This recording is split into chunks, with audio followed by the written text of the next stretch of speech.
Hi, everyone. Welcome to this webinar, which is going to be focusing on end user subsidies. We're really pleased to have all of you today. We know that we have received about 200 registrations, and we look very much forward to the presentations as well as the discussion.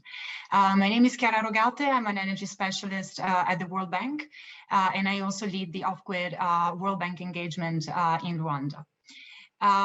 Today, we will be discussing end user subsidies. Why? Because as much as we're all very much engaged in the off-grid sector, trying to scale it up, what we have noticed in the past months and years actually is the saturation of high income customers of that market.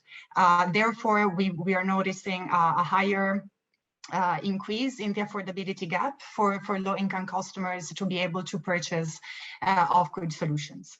This is why end-user subsidies become more important, whether they are on the supply side or on the demand side, which is why we are very happy to have this discussion with you today.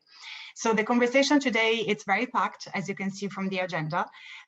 We will start with the official launch of the End User Subsidy Lab, which is an initiative that it's being launched by ESMAP, by Lighting Global, the Africa Clean Energy, and GOGA today. Dana Rizankova, who is the global lead for energy access, is going to provide the invitation.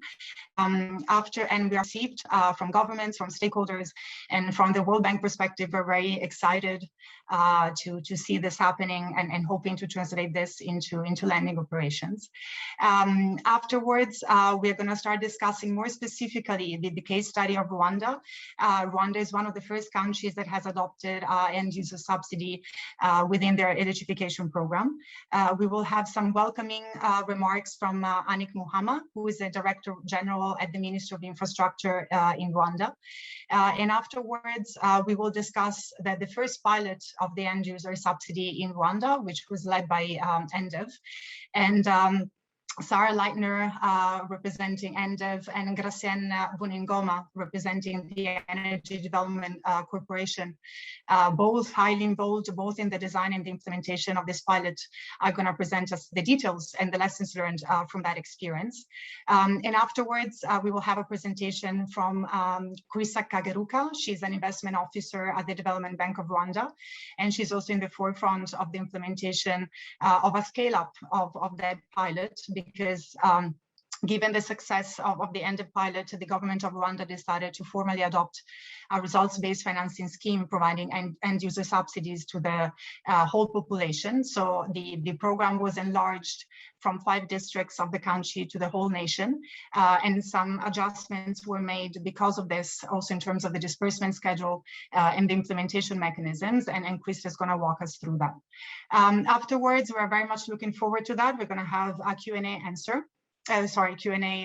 question and answer session, and then we're going to close off. Just a key point for housekeeping before we get started. The webinar is going to be lasting for 1.5 hours. It's going to be recorded and it's going to be made available to our participants afterwards. We're going to kindly ask you to keep yourself muted during this time, but if you have questions, please use the Q&A button at the very bottom of your screen, and then we will combine questions for the discussion. So without further ado, I would like to give the floor to Dana so that we can hear more about the End User Subsidy Lab. Thank you so much. Over to you, Dana.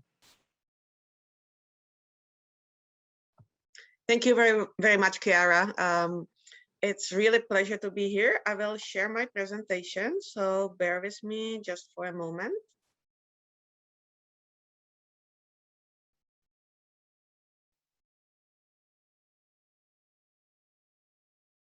Apologies. This worked just a moment ago, so I know it will work.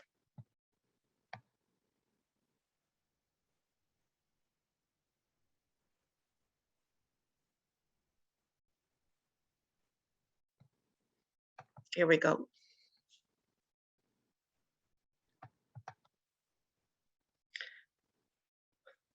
So thank you very much for the introduction, Chiara, and for the opportunity to announce here the milestone that we are all very proud of, the launch of the End User Subsidies Lab, which is a joint initiative of GOGLA, Africa Clean Energy, ACE program, and SMAP that we have all worked on in the past months. And so we are very happy now that we can announce the subsidy to the world, the Subsidy Lab to the world. And I should highlight that while these three partners are the starting partners of this initiative, it's really an open initiative, and we're very much open to new partnerships for those who find this concept appealing. So what is the End User Subsidies Lab? It can probably be best described as a knowledge and advisory platform that arises from the acknowledgement that affordability will be one of the main constraints for achieving SDG 7. It recognizes that end user subsidies will need to be a part of the solution, but that there are inherent risks of applying them at scale. And therefore, the lab aims at crowding in knowledge, piloting implementation of end user subsidy schemes, and sharing lessons learned and supporting mainstreaming of successful approaches. I should highlight that at this point, the lab is focusing on off-grid solar sector, where the knowledge gap on what it means to apply well-designed end-user subsidies is the most acute. But we think that insights will also serve well other energy access segments, and the lab could eventually be open to them. So in the off-grid sector, as you well know, the sector has undergone tremendous growth trajectory over the last decade.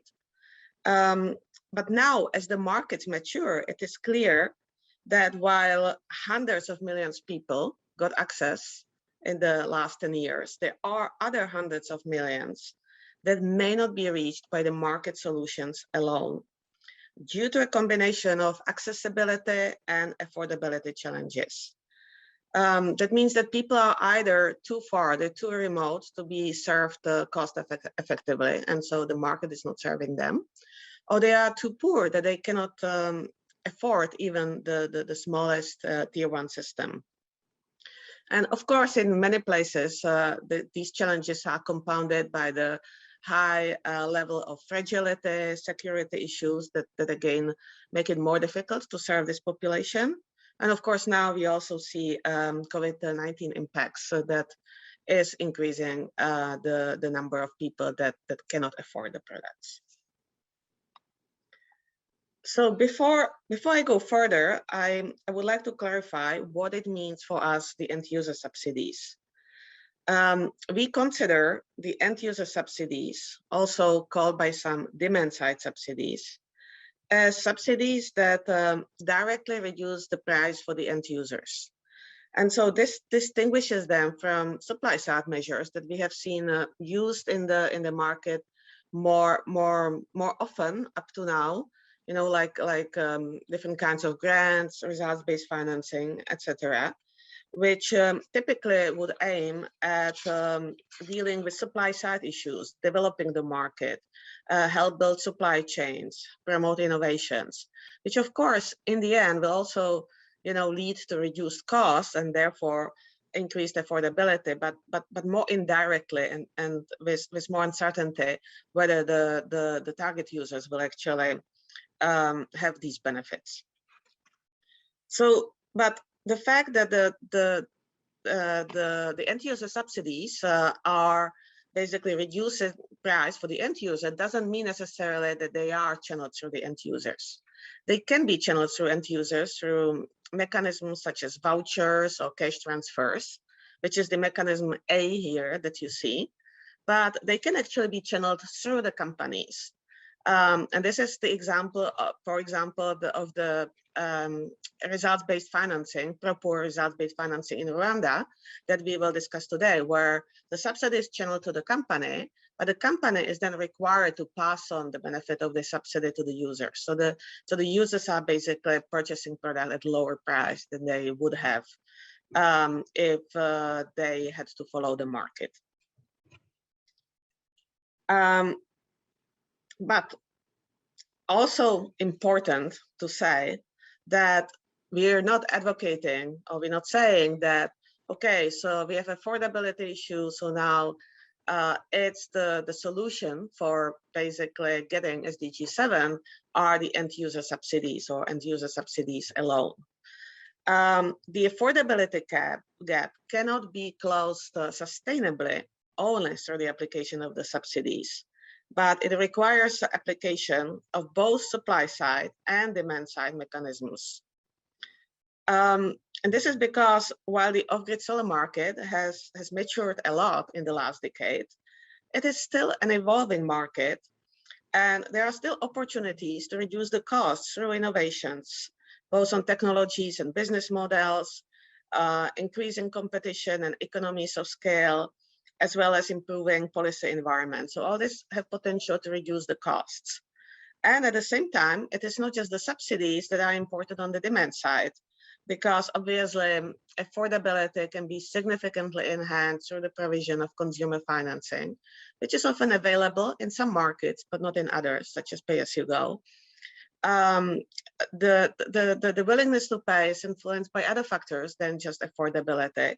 So increasing awareness of to what extent the users see this as aspirational product also plays a role. And of course, for example, if we manage to link the use of products to the productive uses, then increase income for these users, then that obviously will also help with the affordability issue. So this is to say that we see that while we have this gap today, hopefully, if all these other things are implemented, this gap, this affordability gap should be reducing over time. And that means that the need for the demand side subsidies should be also reduced. And also it means that not everyone needs end user subsidy. And so it's also important to make sure that we think well about targeting so that they really reach the vulnerable households that need them. So that means that end user subsidies is just one piece in the puzzle. They should be seen as one piece in the puzzle. And that needs to be applied together with other instruments. So now that we have established that end user subsidies are needed, the question may be, so what's the big deal? Let's just throw in some end user subsidies into the puzzle mix and let's go ahead. We believe that we need to be very careful and purposeful about the introduction of such subsidies so that we don't disrupt the off-grid solar market that we have spent so much time building in the last decade. Because the worst case scenario is that, yes, we are successful and the targeted vulnerable households indeed get access, but at the expense of everyone else, because if, for example, expectation is created that everyone will get a subsidy, then people may stop buying products even if they afford them, and this can really hurt the market, and it can lead even to a market collapse. So before we mainstream the subsidies to national electrification programs, we believe we need to know what works, in what context, and how to manage the associated risks. Therefore, as a starting point for the Subsidy Lab, what we will do is to analyze existing examples like we are doing today in the sector to start answering some of the key questions, such as how to ensure that the scarce public funding is used in the most efficient way. What are possible ways of targeting? How do we define the affordability gap? How do we minimize the leakage of the subsidies? And how do we minimize, as I have mentioned, the negative impact on the existing market and ensure sustainability? Therefore, the end user subsidy will build expertise and knowledge in the sector promote exchange and facilitate learning, develop effective subsidy projects, and mainstream end user subsidies into energy access programs in this order. We will do this through several concrete activities. And bear in mind that these activities may evolve and expand as we start implementing, and especially, hopefully, if maybe some of you who are on the webinar will actually join us in this effort.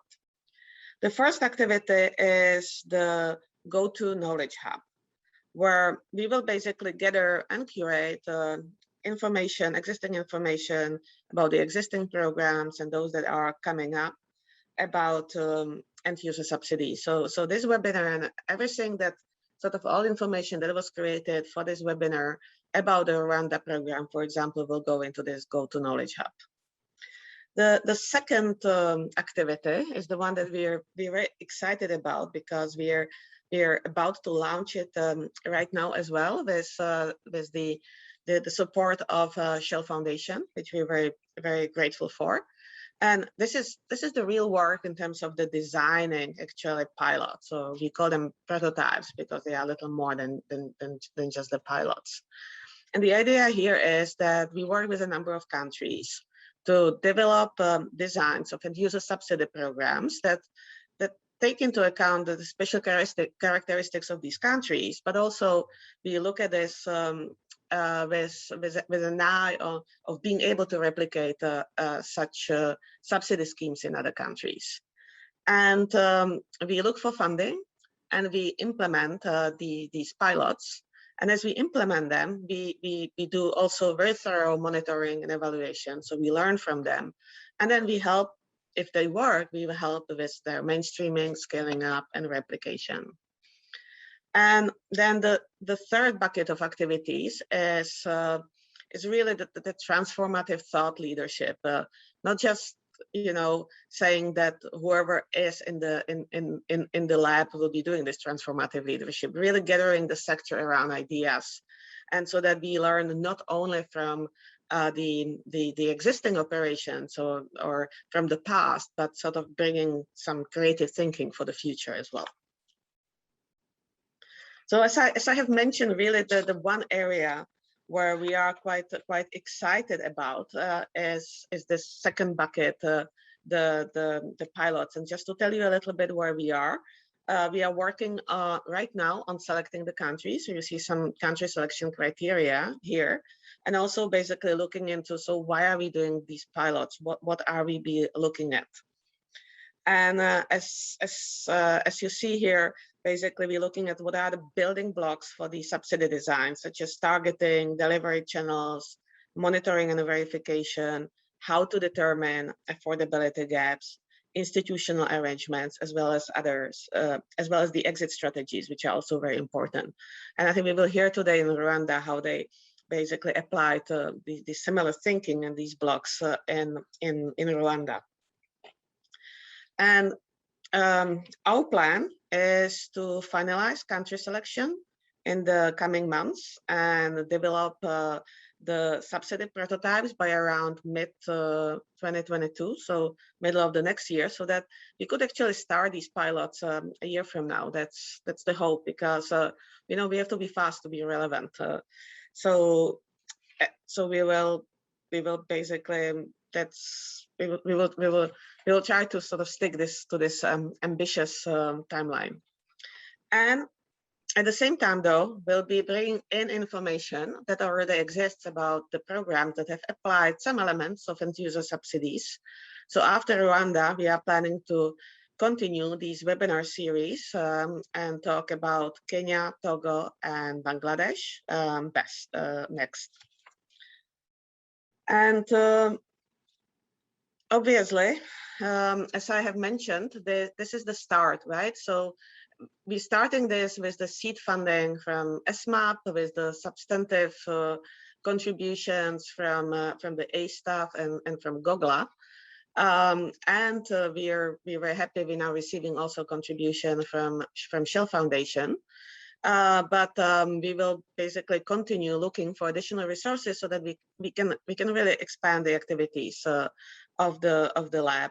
And in the meantime, also we're really interested to work with everyone who is interested in this topic, and that doesn't mean only those that are able to contribute financially to the lab, even though of course we would be happy if there are some of you, but also substantively with the thinking and experiences, for example, or maybe not to contribute to the lab, but contribute to the implementation of the pilots and in the countries that will be selected. So please reach to us in case this is appealing, or in case you want to find more information. And so with that, thank you, and we will move to the first webinar on the Pro Poor RBF in Rwanda. So back to you, Chiara. Thank you. Thank you so much, Dana. That was really interesting. So we were supposed to have some introductory remarks by the Director of Energy at the Ministry of Infrastructure, but unfortunately it looks like she's having some connection issues. So I would suggest to start with a presentation, and then as soon as she comes back, we can open the floor to her. So right now we're going to have the first presentation about the first pilot of the end user subsidies in Rwanda, which was designed and implemented by EnDev, also with the support of Power Africa and in collaboration with EDCL. So I would like to give the floor to Sarah and Gracienne to provide us with a little bit more details of how that was structured, how it went, and lessons learned. Thank you so much. Over to you. All right. Thank you very much, Chiara, for the introduction and the welcome. Let me just share my screen. I hope you can see the presentation slides. All right, I see nodding, great. Thank you very much for the invitation. Both Gracia and I are very happy to be with you today to share some of our experiences on the Pro Poor RBF in Rwanda. It has definitely been an interesting experience, an interesting ride, being one of the first projects of this type. I hope you all had time to read the briefing notes that were circulated early on, so that we can head right into the more interesting, detailed aspects of the implementation. But for those who have not had the chance, don't worry, we'll take just a few minutes at the beginning to make sure we're all on the same page and cover some of the basics. And then we'll go into the nitty-gritty details, which is always interesting for the implementers. So for those of you who have not read the briefing note, the Pro Poor is, as already mentioned beforehand, a results-based financing program, which had the objective of bridging this affordability gap. So the objective was really to accelerate access to electricity for low-income households in off-grid areas using an incentive or subsidy. The program was implemented by EnDev Rwanda together with Rwanda Energy Group, or EDCL, as well as Orvego Bank, who was not mentioned yet, but definitely needs to be mentioned here prominently. Between November 2019 and March 2021, we had 2.1 million in incentive budget, so only for the subsidies, which was kindly provided by FCDO and USAID Power Africa, whom I've also seen here on the call. Thanks for the support, Claire and Lawrence. And the program was structured like any typical RBF program. We worked together with the companies as intermediaries. The companies applied to the RBF. We did the application check as the implementation team with all three institutions. And then Orvego Bank, as our fund manager, signed the contract with the companies on our behalf. Once the contract was signed, the companies were free to sell the systems through their regular sales channels using subsidized prices for eligible customers. Once the companies reached a certain threshold of subsidized sales, they were then able to approach us to claim for these sales and receive the subsidy. And after successful verification by the implementation team, Orvego then dispersed the funds to the company. That's the basic introduction. Doesn't seem too complicated, but there are a few questions, obviously, which then go into the more complicated aspects. Because we don't have a lot of time, we decided to focus on the frequently asked questions that we've received on the Pro Poor RBF. The first one usually being, how do we actually define the target group? In the objective, you already see we were looking at low-income households living in off-grid areas without electricity access. But what does that mean in terms of operationalization? So what we did is actually we tried to use as much existing data, policy documents, etc., as possible for this. For the low-income household definition, we based our targeting on the Ubudeya classification in Rwanda, which is basically a socioeconomic classification. Every household in Rwanda is allocated to one of initially 4, now it's actually 5 after revision, if I'm not mistaken, Ubudeya categories by the local government. 1 are the most vulnerable households and 4 are the more affluent households. In the program, we targeted Ubudeya 1, 2, and 3. But the priority was clearly given to Ubudeya 1 households through budget earmarking. So the majority of the budget ended up going to the most vulnerable households. Next part was looking at how do we see which households are actually in off-grid areas. For this, we consulted the National Electrification Plan, which clearly identifies which villages are supposed to be connected to the grid, to mini-grids, or served by solar home systems until 2024. So that was our general guide. And as already mentioned earlier, we focused on 5 districts in the southern province, given that this was really a pilot with a limited budget and also limited timeline.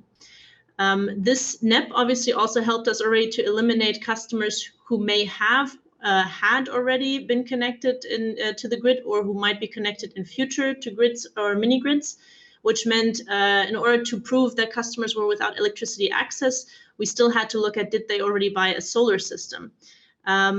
Thankfully, there is a off-grid monitoring information system, which is being hosted by REG. EnDev supported REG in developing this particular database. It contains sales information from the companies on every sale that they've made as far as the data was available. So basically, we use this database to check whether the households had already bought systems in the past. And if they had bought systems, they were no longer eligible for the program. Basically, what you see here, one of the key lessons when it comes to defining your target group is obviously try to use as much available data as you can. It definitely makes it a lot easier. You don't necessarily need to reinvent the wheel on this particular point. The second most frequently asked question we had was, how do we actually design the subsidy, or how do we calculate the subsidy levels? When we started this discussion, it was actually quite a lengthy process in the end. We consulted a lot of different stakeholders in Rwanda and went through various methodologies, but the basis that we always started out with were 4 basic principles. 1, we wanted the subsidy level to reflect the different abilities to pay of each Ubudeya category, which meant we had to end up with 3 different subsidy levels. Secondly, we only wanted to really subsidize basic electricity access in line with the Rwandan ministerial guidelines on minimum standard requirements for solar home systems. So there are basically import standards for solar home systems, which outline minimum service requirements for solar home systems, among other things. Thirdly, at the same time, we also wanted customers to be able to choose what system they actually wanted, so create more ownership. And we wanted the customers to also always pay a contribution, no matter what Ubudeya category they were in, to make sure that there was a relationship between the company and the customer, and that there would be longer-term maintenance.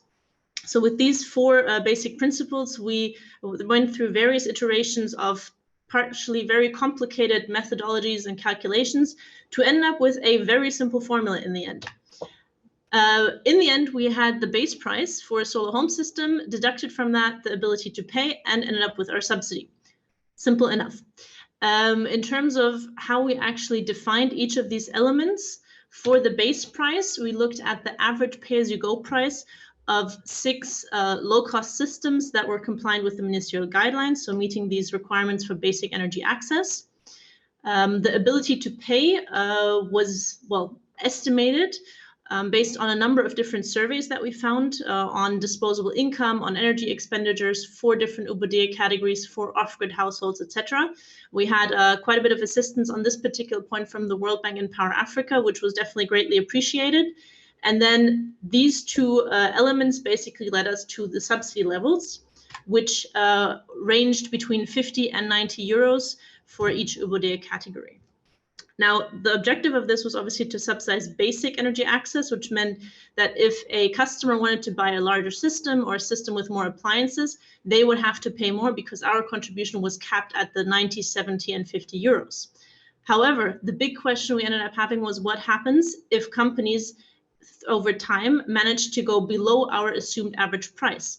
In that case, worst case scenario, the company will make much more profit and the customer doesn't have to pay any contribution, or the company is just not motivated to even collect payments anymore. Because of this issue, we ended up actually adding an additional so-called relative subsidy level in percentage, which you can see here.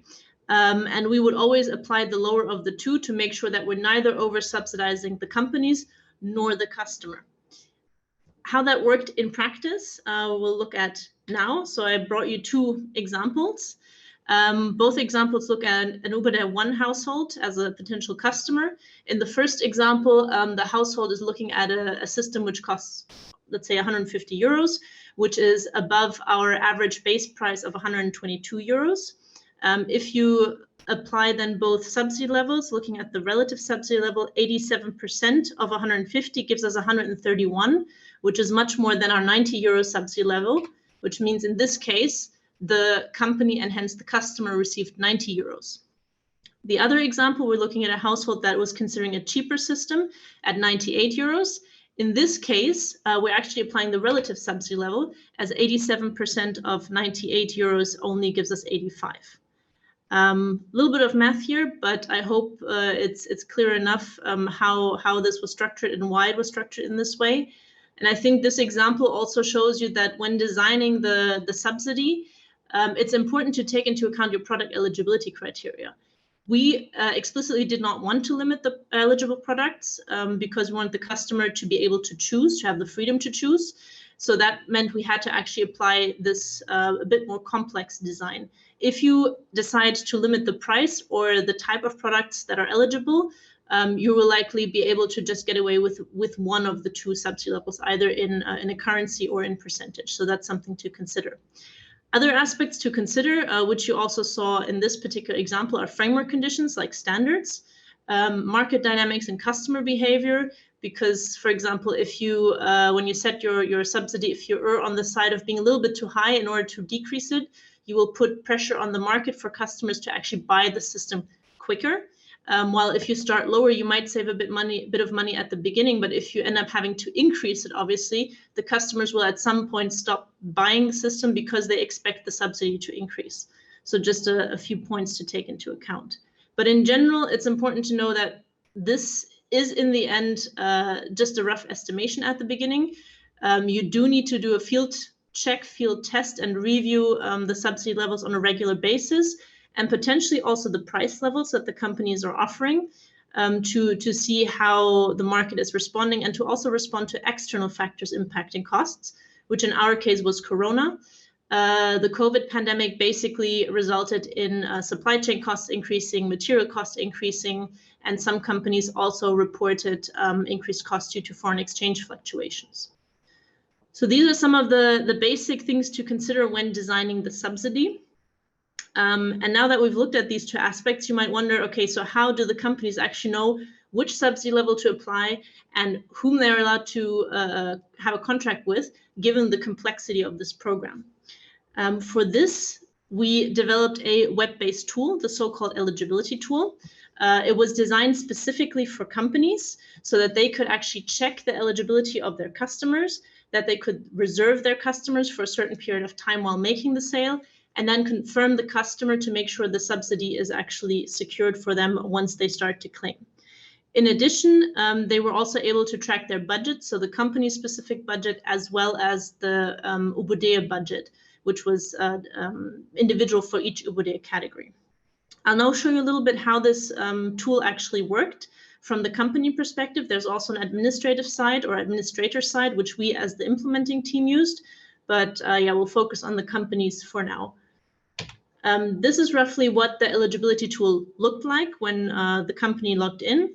The tool was customized for each company, which means each company had only their own products in here, had their own budget in here, only their own customers, and they were able to get two different user accounts, so one for agents and one for sort of administrators from the company level who were dealing with sort of more the financial aspects. This page that you see here is for the eligibility check, which I'll take you through in a second. And companies were able to do the eligibility check, pre-reservations and confirmations, both for individual customers as well as in bulk. So we'll look at the example for individual customers now. And as you see in the form, to perform an eligibility check, the companies needed to provide the national ID of the customer, the product the customer was interested in, as well as the location where the customer was residing. Once the company entered this information in the tool would then get the necessary information and do the necessary checks using data from the Offgrid Monitoring Information System, OMIS, which I mentioned before, and the LODA Monitoring Evaluation Information System, which is a database that contains socio-demographic information.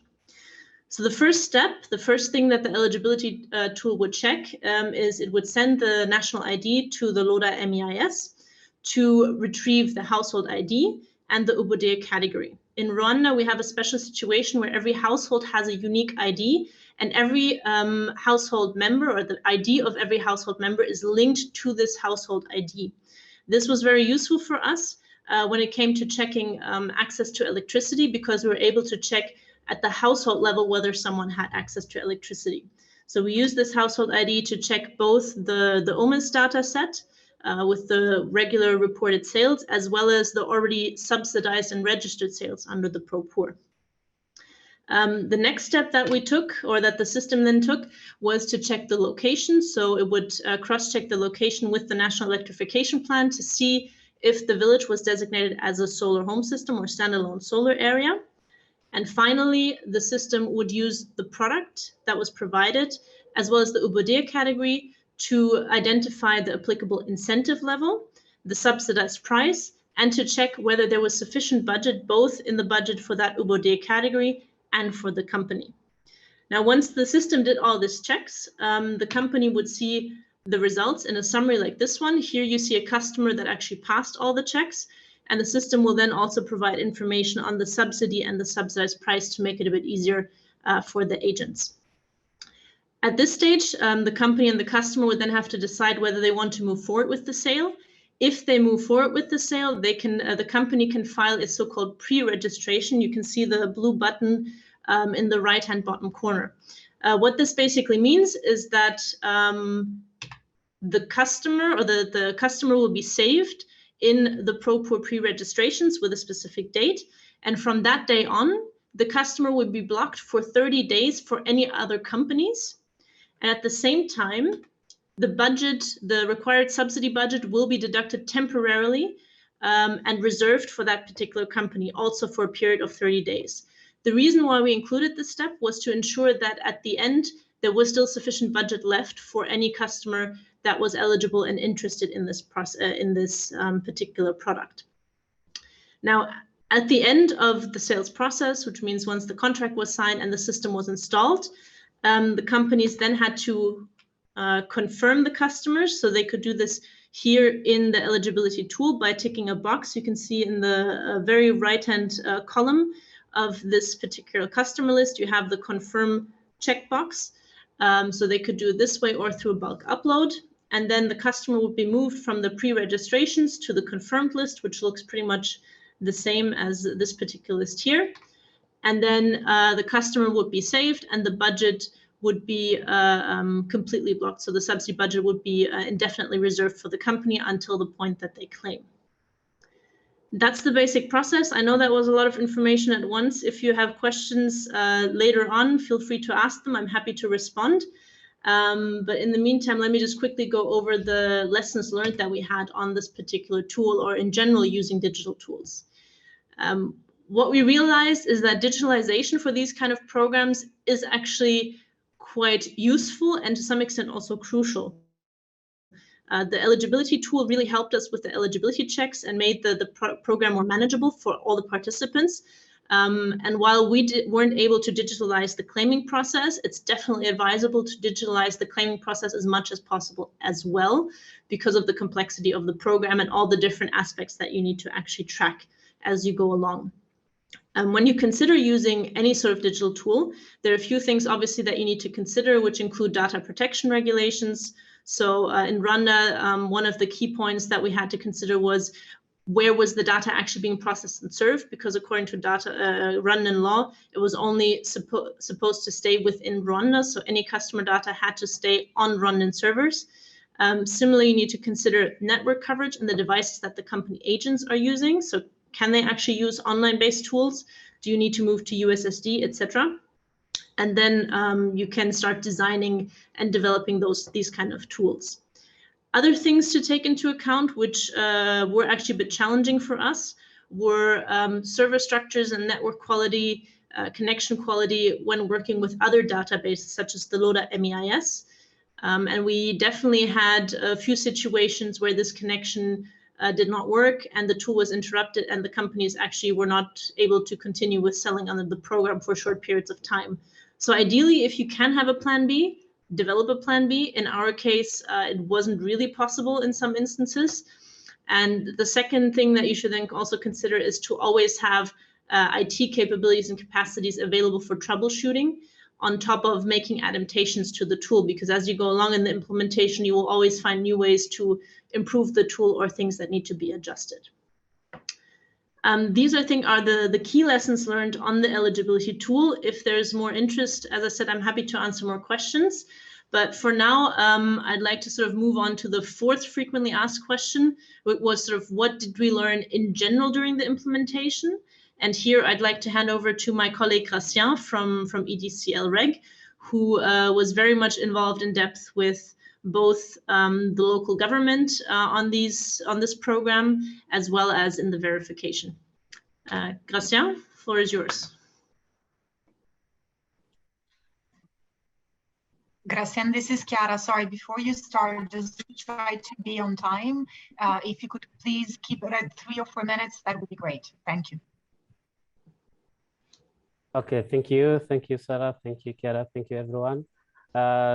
During this report, we started with the awareness campaign to raise the awareness to the customers and also to local government officials so as to make sure that the program is well known at all levels.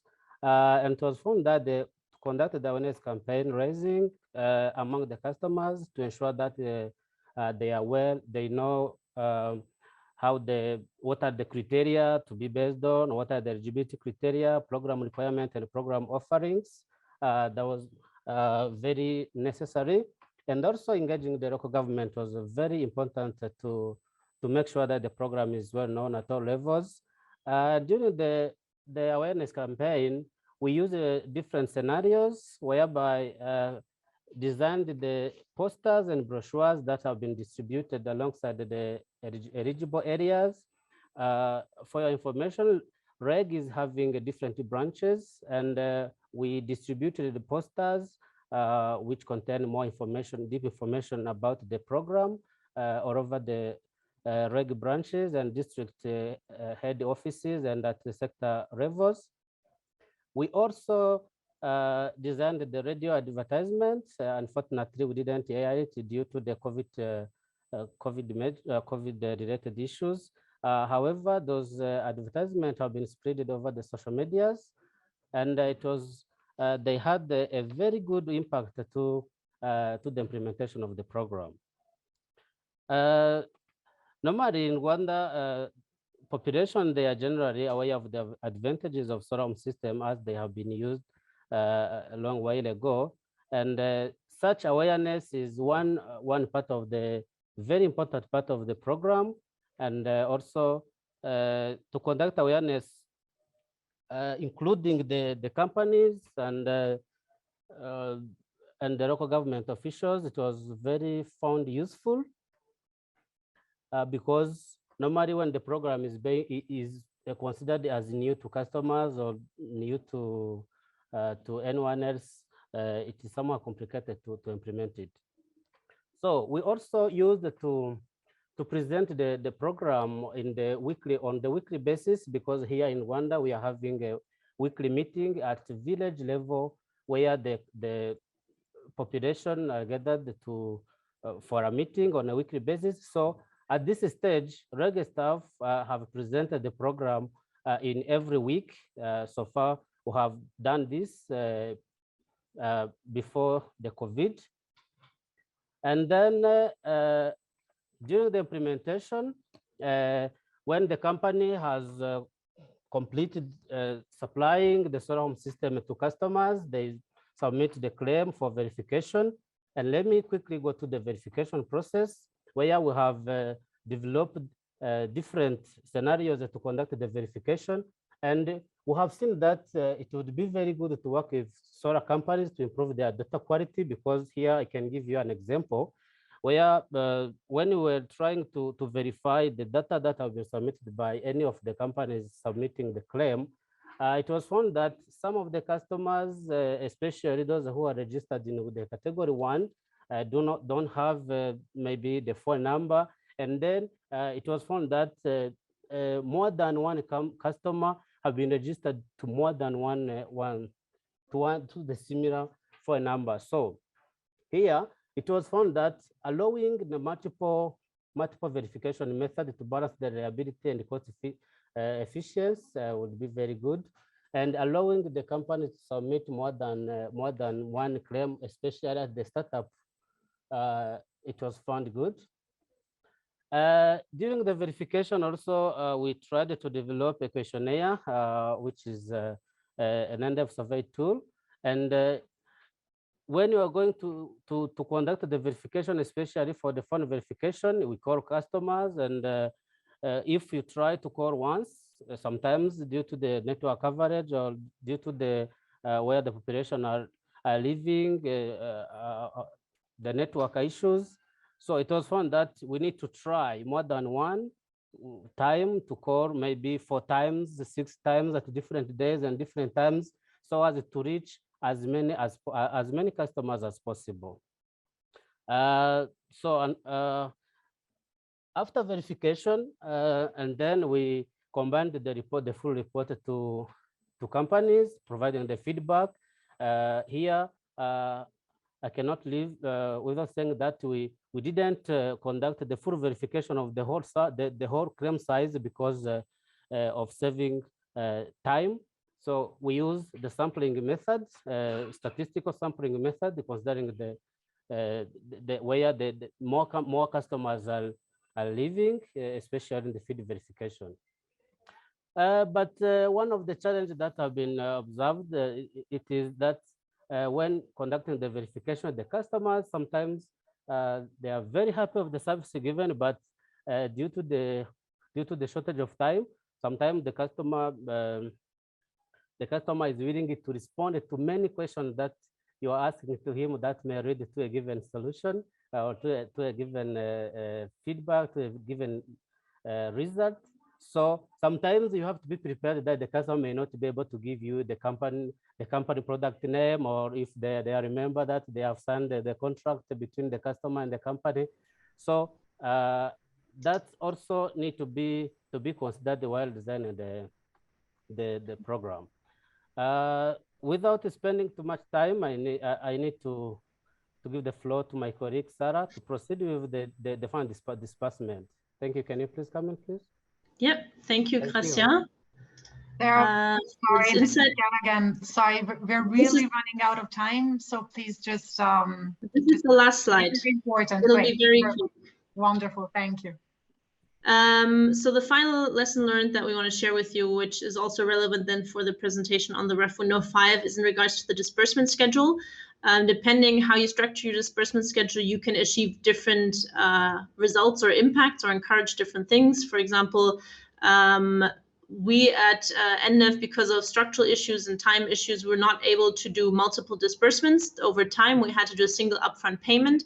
However, in general, that can actually really help reduce the cost of capital. And also in the end user prices, while having multiple payments spread out over time or monthly top-ups can really help with ensuring long-term servicing, ensuring that the systems are maintained well. Regardless of what option you consider, you always need to take into account what contractual means you have and institutional means, because as I said, for us at EnDev, we were not able to do the longer term payments, particularly for then the last systems that were going to be sold and would have to be verified. Those are just a few lessons learned we wanted to share with you. If you have any further questions on other aspects, feel free to ask them in the chat or later on. And with this, I hand over back to you, Chiara. Thank you. Thank you so much, Sarah and Gracian. This was very interesting, and sorry for having to cut you off. You know, we would need definitely more time to go through all of that. So since we're running a little bit out of time, let me hand the floor to Krista, who is an investment officer at the Development Bank of Rwanda. She's implementing window 5, which is the subsidy window, the end user subsidy window opened under the Renewable Energy Fund project funded by the World Bank. This program expands the pilot, the Pro Poor pilot, which was focused only on 5 districts to the whole country, and it's in direct support of the results-based financing scheme adopted by the government. Krista, over to you. Thank you. Thank you, Chiara. Let me quickly share my presentation.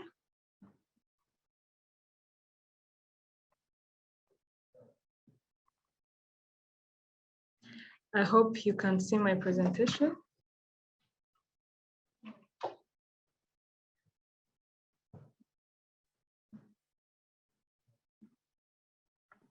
Yes, we can. Okay, great. So I will go straight forward to the presentation since you have done all the introduction. And I will mainly talk about the design of the Renewable Energy Fund project in summary, but specifically on Window 5 as the subsidy program that we are implementing here at the Development Bank of Rwanda. So the general REF project, which is in full as the Renewable Energy Fund project, has currently 5 windows.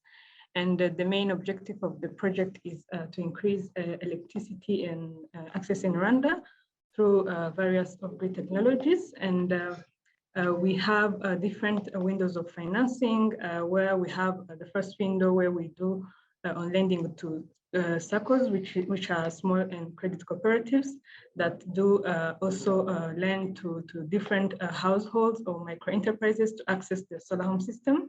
And we also lend to banks and microfinance institutions, which also do gives loans, sub-loans to different households and solar companies or micro enterprises to also acquire solar home systems. We also do financing direct lending to Windows 3, which is mini grid developers. And also we have the 4th window of Offgrid solar companies, which is a direct lending to give financing to various Offgrid solar companies that are eligible to participate in the REF project. So the 5th window is also for the subsidy, which is the one that I'm going to talk about in details. And all the windows have different eligibility criteria to access the respective window. And the part of the systems, we have to look at qualified solar home systems as per the minimum quality standards, the minimum requirements, and the tier 1 and above access levels. So the total funding of the REF projects is 48.94 million USD, and it is expected to impact around 500 new off-grid connection, which is in total of estimated of 1.8 million people in the country.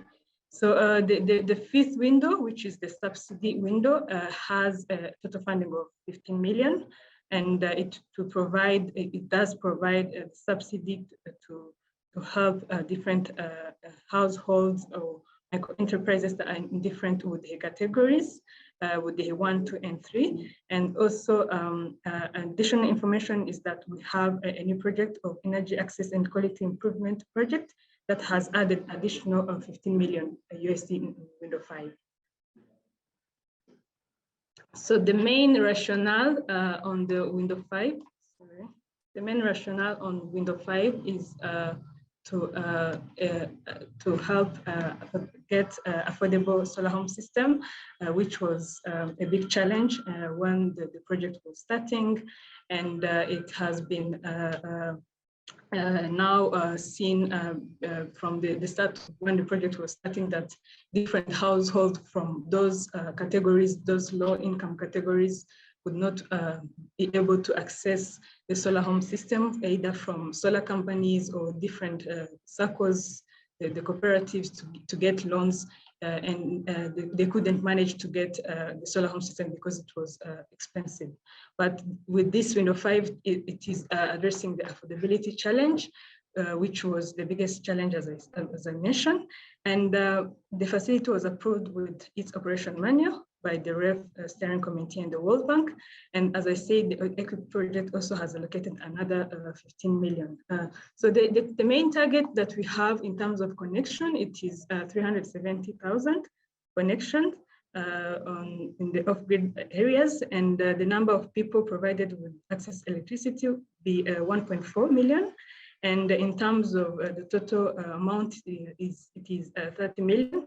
And the target in terms of energy generation is 5.4 megawatt. So the subsidy is also implemented through different levels, and we have the one which has a highest percentage of 90%, but with a maximum of 100,000, which means that if a product price is above, if 90% of the product price is above 100,000, the subsidy is capped at 100,000. And in terms of the second level, the category, it's 70%, but with a maximum of 80,000. And the third category is 45% with a maximum of 50,000. So based on the different installation that the solar companies does, depending on the categories, also determine the amount of the subsidy that they can get. So in different, with the categories, we also look at the National Electrification Plan because they are eligible areas, eligible off-grid areas as per the National Electrification Plan, where, as Sarah mentioned, we also use the eligibility tool. The companies use the eligibility tool to check if the household are eligible, to check if they are in that with the category, to check if they are located in the off-grid areas that are eligible as per the NEP, as per the National Electrification Plan, because it shows the areas that will be electrified through the solar home system or standalone systems. So the 5 subsidy will also provide only a subsidy to those categories, and it also provide to a household once. That means that will be the first system that the household gets, and the household also who are currently benefiting from a solar home system subsidy, either from other programs, such as other development partners or local government, are not eligible for now. And households are already connected to the grid or to a mini grid to another solar home system at the time of registration, they are not eligible for Window 5 subsidy. So those are a criteria for a household to be eligible to get a system through the subsidy program. So we have different disbursement schedule because we allow companies that sells through different business models. They can sell through pay-go, pay-as-you-go, and they can also do cash sales. So we have different disbursement schedule based on the business model. In terms of sales done through pay-go, we have 3 installments, where the first installment, the company gets it upon installation and upon verification by EDCL, because they submit a claim and EDCL also does a verification to ensure that the installation were done. Then they can get the first installment of 45,000. So in terms of with the categories, they get 45,000 across all with the categories. And in terms of the second installment, they also get a subsidy after 1 year, but ensuring that they have done adequate customer service, they have done after-sales service, and that they can confirm that at least the household have paid 15%. They have done a contribution of 15% from the amount that they're supposed to pay. So those payments and also the customer service will be also verified by EDCL. And the third installment, the companies will get it at the 3rd year, after 3 years.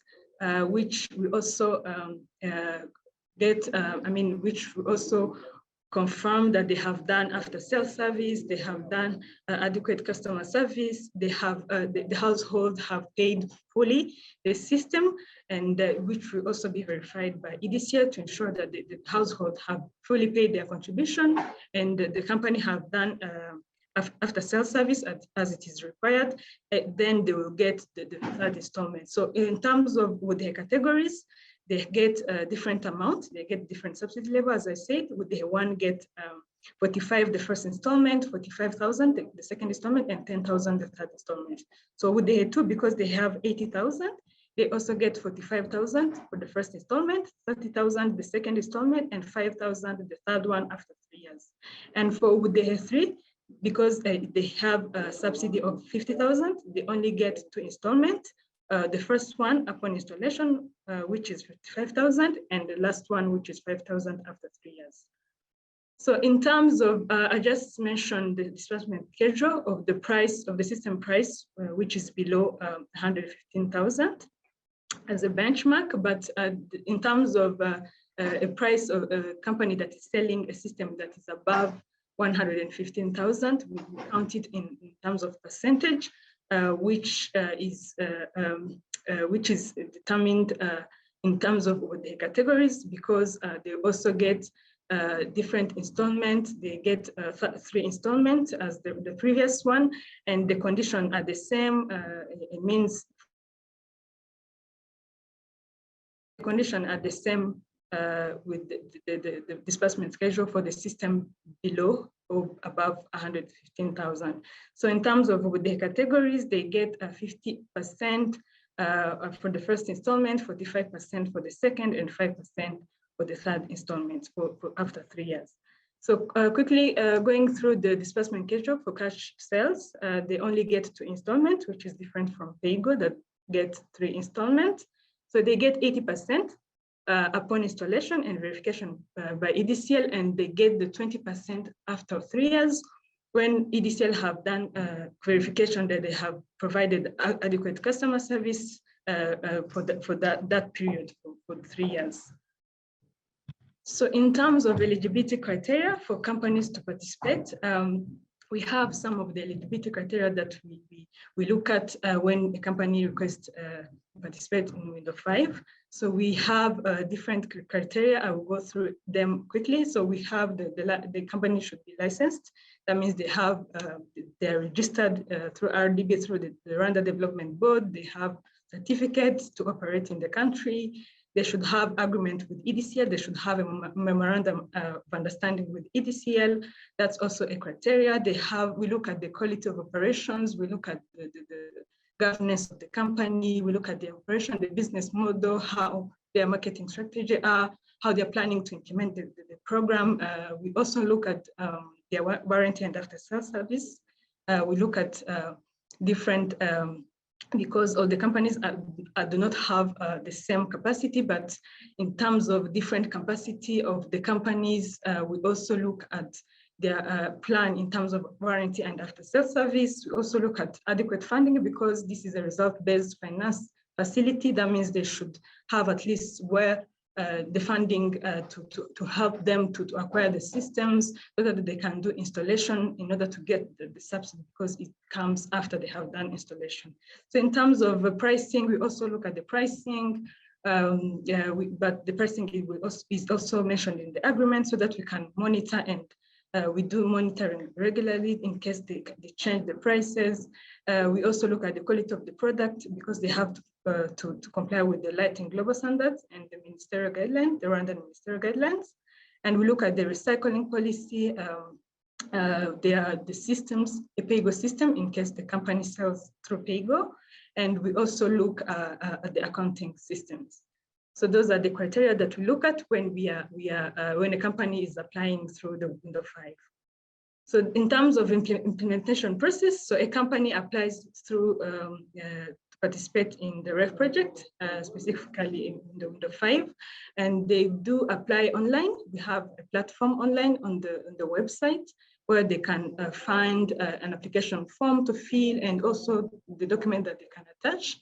After they have submitted the application, the REF project implementation unit also does conduct an appraisal and gets an objection from the World Bank. After we've gotten an objection, we do have also our management committee internally here at BRD, where we get the final approval. And then once we have gotten the approval, we issue a notification letter to a certain company that have applied with different conditions precedent to sign the agreement, the subsidy agreement.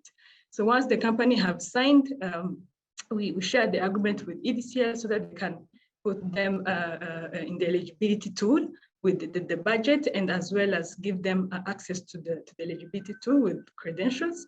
And then the company can start installation and start pre-registration of the cells, also the confirmation of the cells.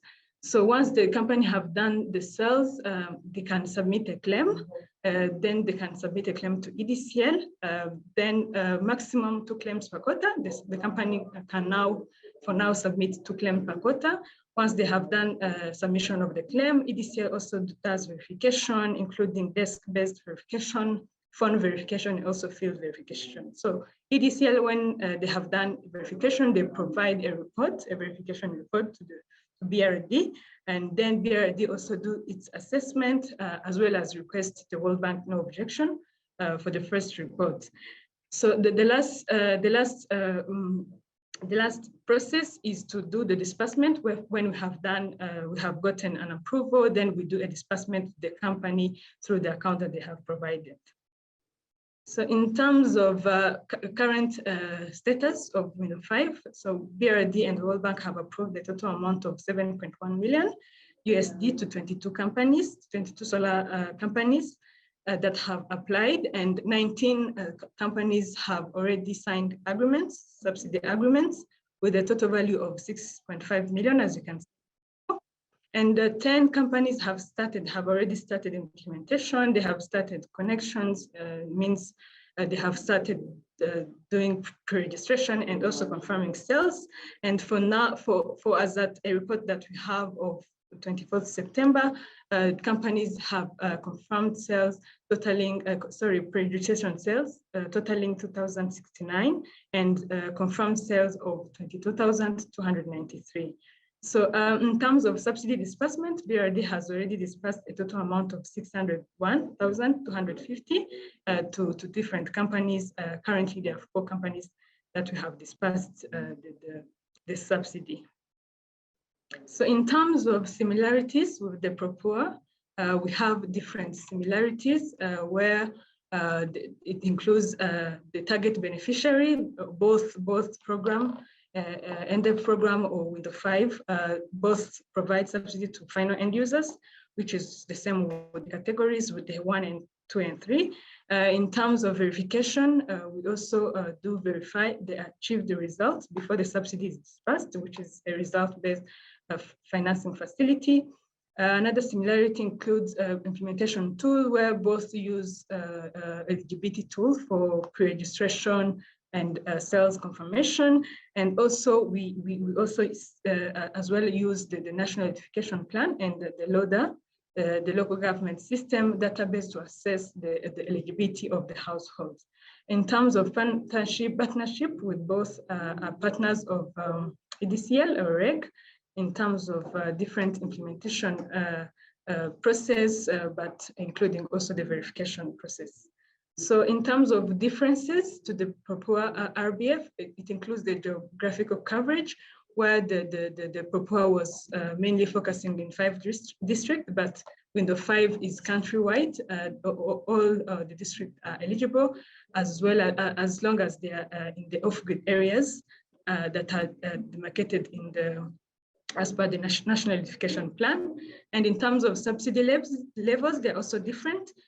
Because they were in Pro Poor, it was 90 euros with the 1, 70 euros with the 2, and 50 euros with the 3, as Sarah said. And in terms of Window 5, the subsidy level is 100,000 for with the 1, 80,000 for with the 2, and 50,000 for with the 3. So in terms of currency of the subsidy, it is also different because the subsidy agreement for Pro Poor, it is in euro, but convertible in Rwandan francs during disbursement, whereas window 5, the agreements and payment both are in Rwandan francs. So in terms of disbursement schedule, the Pro Poor had a single disbursement after installation and verification, whereas window 5 has a different disbursement schedule based on the business model, where we have seen 3 installments in terms of paygo and 2 installments in terms of cash business model. And the last one is the business model itself, where the Pro Poor mainly focused on the paygo business model, whereas window 5 have both paygo and cash, including even sales from small credit and cooperative, which is also taken as cash. So that is my presentation. Maybe if you have questions, you will let us know in the Q&A chat. Thank you. Wonderful. Thank you so much, Krista. That was very informative. So we received a few questions. We have 20 minutes until the closing of the webinar, so we have some time for the discussion. The first question that I wanted to ask, and you're all welcome to reply, but I would call on the spot Dana for this one. So one of the questions was about subsidies for appliances, especially given their role for income generating activities and therefore also increasing energy consumption. So over to you, Dana. Thanks. Yes, thank you for this question, and indeed that's a very relevant question. What we, again, as I have mentioned, the subsidy lab work that we're doing is an evolving process, and our starting point, what we want to focus as the first thing is to look at really the basic access to make sure that everyone, all the population can be electrified with at least tier 1 system by the year 2030. So looking initially more on the basic access, but we are starting to expand this also with another stream to look into, in particularly, on subsidies for productive uses, because as I have mentioned, that's also a critical element of increasing affordability, is to basically help households to use energy not only for their sort of household consumption, but also for income generating activities. It's a slightly different stream, different things need to be considered. But we also see high relevance of end user subsidies and in the productive use sector, and it's one area where we aim to build also a stream of knowledge within the end user subsidy lab. Thank you. Thank you very much, Dana. Krista, Sarah, Gracen, anything else to add from your side? No further comment, Chiara. Thank you. All right, wonderful. So the other question that we received, which I thought it was quite interesting, is given all this efforts in putting together the subsidy program, what is the envisaged exit strategy? So are you thinking about having, about progressively, for example, limiting Ubude 1 and 2, therefore not including Ubude 3? Or how are you thinking about that? How are you thinking about the sustainability also of the subsidies so that they don't last forever? I'm going to ask maybe this question to Krista first, and then maybe Sarah, given your experience with EnDev overall, if you have any further comments. Thanks. Thank you, Chiara. Thank you, everyone. I'm also here with the REF project coordinator, Dennis Rugamba, and I think he might also help in responding to some of the questions. Thanks. Yes, thanks, Chiara. It's good to see you. Thanks, everyone. I'm happy to be part of the webinar. So let me try to respond to that question on the exit strategy. So I think the design of the of the window 5 subsidy was came in to basically address the affordability issue. And I would like to think currently there is no predetermined exit strategy, at least from the discussions that we have had with the different stakeholders. As long as there's still an issue of affordability, then we believe that the subsidy is still needed to enable the end users to access solar home systems. So I think the primary objective of the subsidy is to enable the end users to have access to the solar home systems. And we have seen that the subsidy is very effective at this. We have seen it in the last couple of months when we started rolling it out, that more and more people are really having access to these solar home systems, which eventually gives them access to electricity. So there is no predetermined exit strategy at the moment, but I would like to also answer it in this way. If at one point the market, depending on how the market behaves, if the market behaves in such a way that there is need for an exit strategy for the subsidy, if we realize that maybe the subsidy is not catalyzing the market as it's supposed to be, then some kind of exit strategy will be designed to see how the subsidy can be phased out. But to answer your question, at the moment, there's no exit strategy. Thank you. Thank you, Kristen. Dennis. Sarah, over to you. Yep, thanks, Chiara.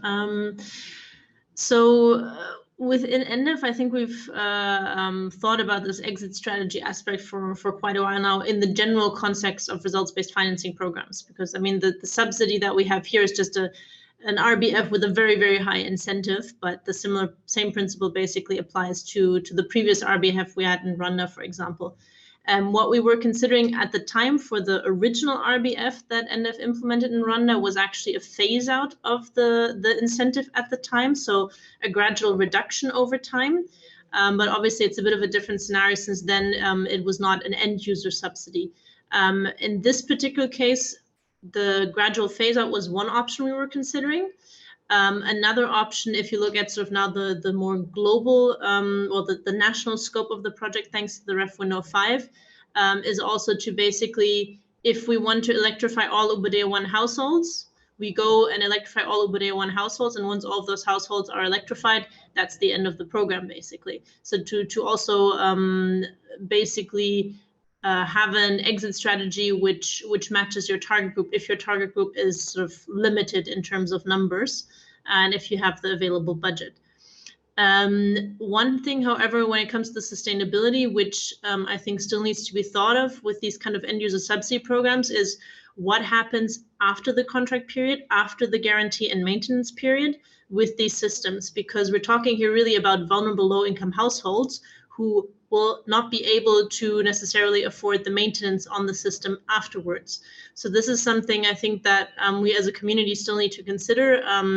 When we were playing around with this idea, we were also looking at maybe partial support for longer term maintenance, but this is something obviously that will come in for pay-as-you-go systems more like 3-4 years down the line. Thank you, Sarah. Gracian, anything to add on your side? Everything is clear to me. Nothing to add. Thank you. Okay, wonderful. I think that also another interesting point, specifically to Rwanda, is the fact that there have been, I'm sorry, I have a little bit of background noise, but one of the exercises that BRD intends to conduct is also to do an assessment of the sizing of the subsidies, also to see dynamically over time what its amount of subsidy that each category of Ubudea needs to receive, and this is especially relevant, you know, with the COVID impact, but it's something that they wanted to do even before that. So another question was, and Krista, I'm going to start with you. It's about how do you ensure, so when you do the appraisal of the companies, how do you ensure when you see what would be the base price and then the one with the subsidy, how do you ensure that the base price is not inflated to start with? Over.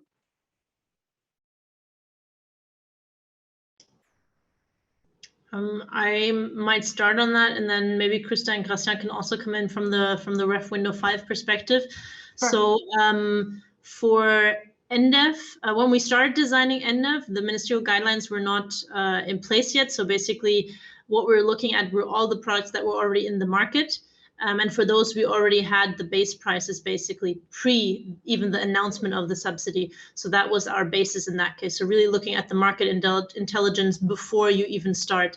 And this market intelligence was also what we used when we were looking at the base price for the basis for a subsidy calculation, because at the time that we then did the final calculation of the subsidy level, the ministerial guidelines had come in, but the majority of these of the systems in Rwanda, the smaller systems, did not comply with the service level requirements of these standards. So that meant at that point we had to actually go to the manufacturers, ask for the freight on board prices, and then we took information on the operating costs of different companies in Rwanda from before the subsidy announcement to estimate roughly the base prices that we needed, and that was sort of the basis against which we measured it. Obviously, it's not a fail-safe method, but on the other hand, because these subsidies are capped at a particular point, it's only a limited interest of the companies to actually inflate those prices, because everything that is, you know, higher and above what they really need means that they will get a smaller market share. It is still a competition, and since the customers need to pay the remainder, that's what they're also being measured on in the market. So that's sort of the combination of mechanisms and checks that we try to use to avoid this inflation. Gracias. Yeah, maybe I need to hear first from Biara this side, and then maybe I'll complete. Thank you. All right, Krista, anything to add from your side, Dennis? Yeah, so sorry. So I think Sarah has explained very well, because there is also, as per Window 5, we also have different cap, which means that there is a maximum subsidy amount that a company can get, even if they can increase the prices. And also we do also our analysis, because we look at also the price on the market, because there are so many companies with different prices, to see if those prices are really realistic. But of course, we cannot impose the prices, but we also have had discussions with different suppliers that provides those solar home system to understand the Offgrid price, to see if a company has been really realistic in terms of setting a market price that the household will be used to buy the system. So in terms of the subsidy cap, Sarah has also explained it very well.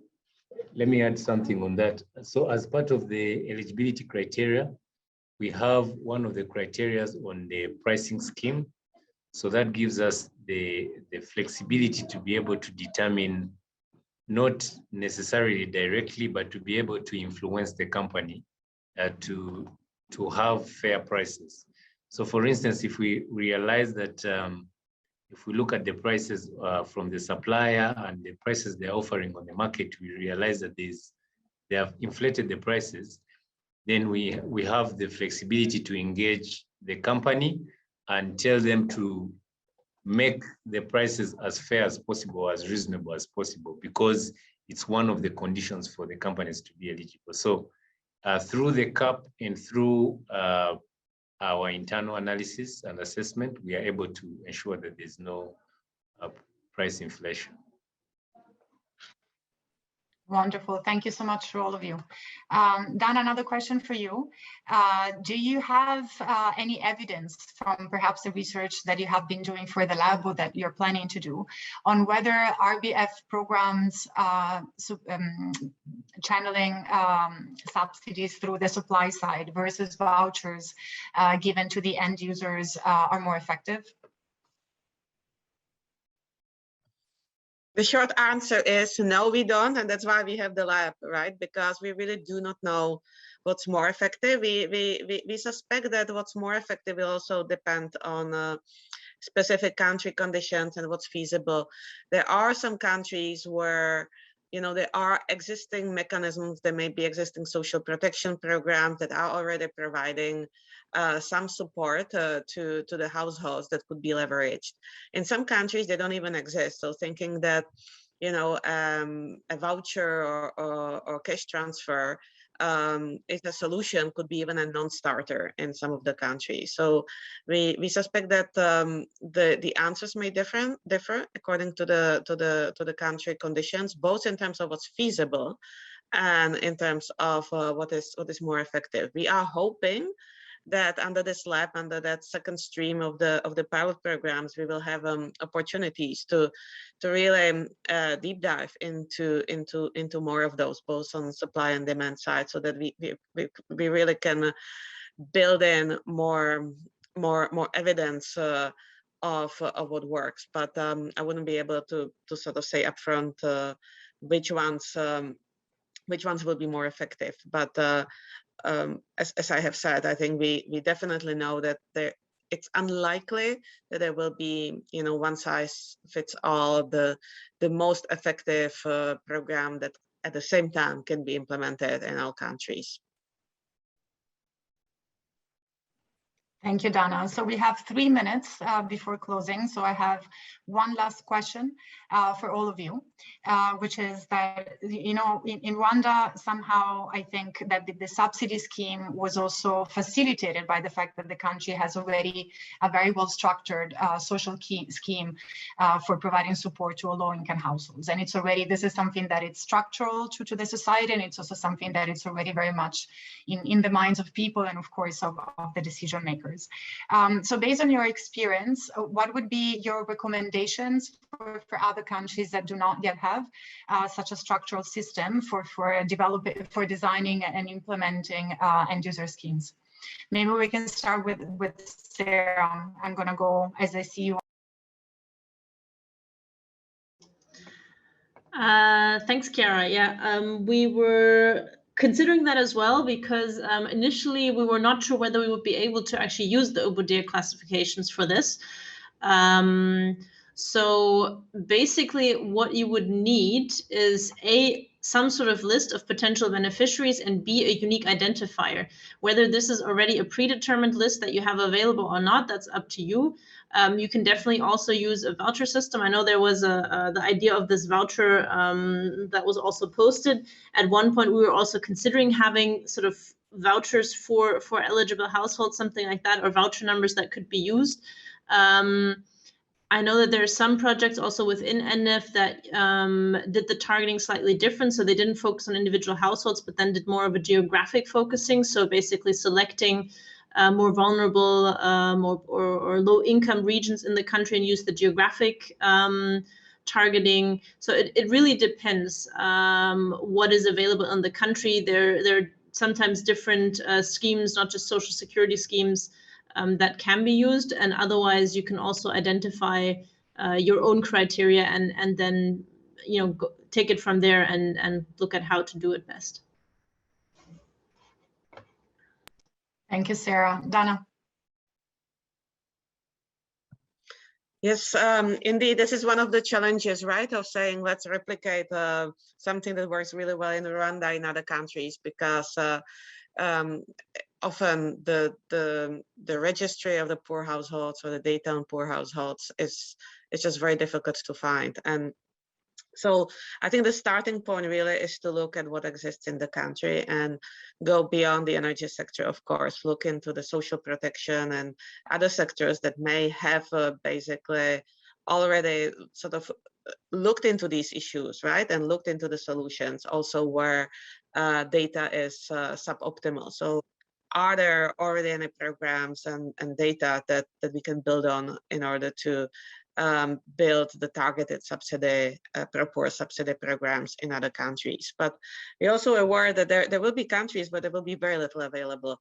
If you look many countries, and for example, in sub-Saharan Africa, you look at the sort of more fragile countries in the region with very low electrification rates, very low capacities, and very low data.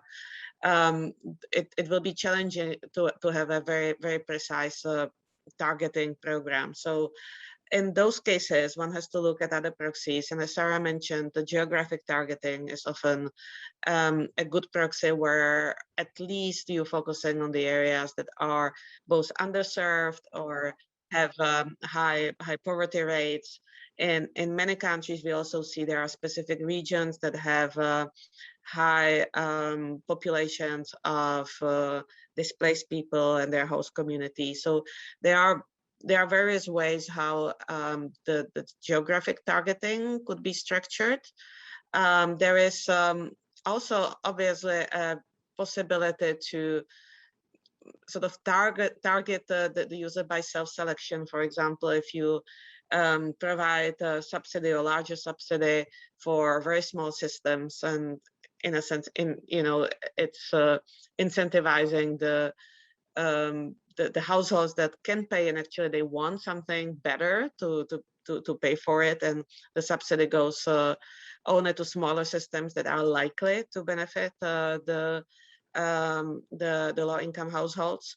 So there are basically different kind of proxies and leveraging existing information and potential supply mechanisms and market channels to see how the subsidy can be targeted towards the end users, and at the same time then good monitoring, right? Because I think once you start applying the subsidy, this is how you learn whether it is actually reaching those users or not, and how this design can be modified.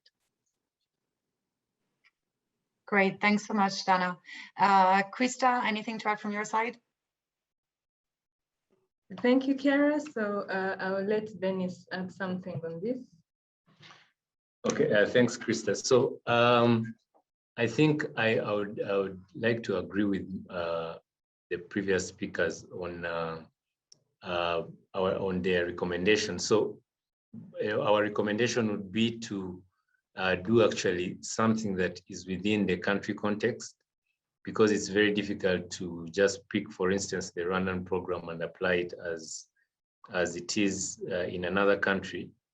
But I think the key thing, and one thing we have seen that probably would cut across other countries, is that as much as the subsidy is helpful and can increase access to solar home system, it's important that it's when it's going to be applied, you look at the level at which you're going to apply the subsidy, because sometimes it can distort the market completely.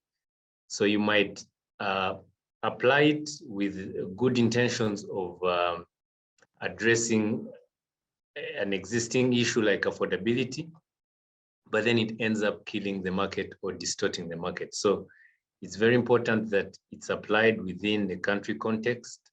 And I think the one other thing I can mention is that I think having 100% subsidy should not be an option. I think what we have seen, as much as we are looking at very poor households, but at least there has to be some level of ownership or some level of contribution.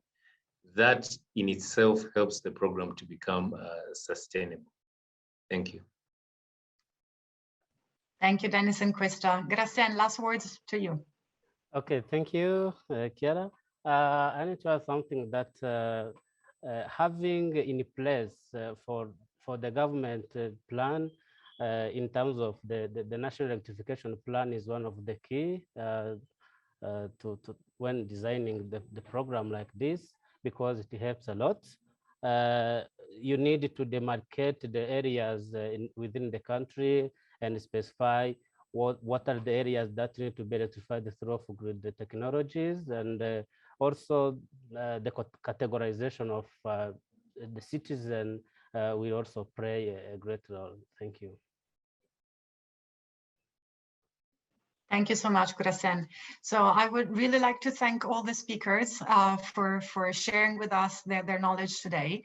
I would like to thank all the participants for staying on. We also went 5 minutes late. Congratulations on the launching of the End User Subsidy Lab. We look forward also to seeing the next webinars on Kenya, Togo, and Bangladesh. But for now, good rest of the day to all of you, and thank you so much. Bye-bye. Thank you. Thank you. Bye-bye. Thank you. Bye.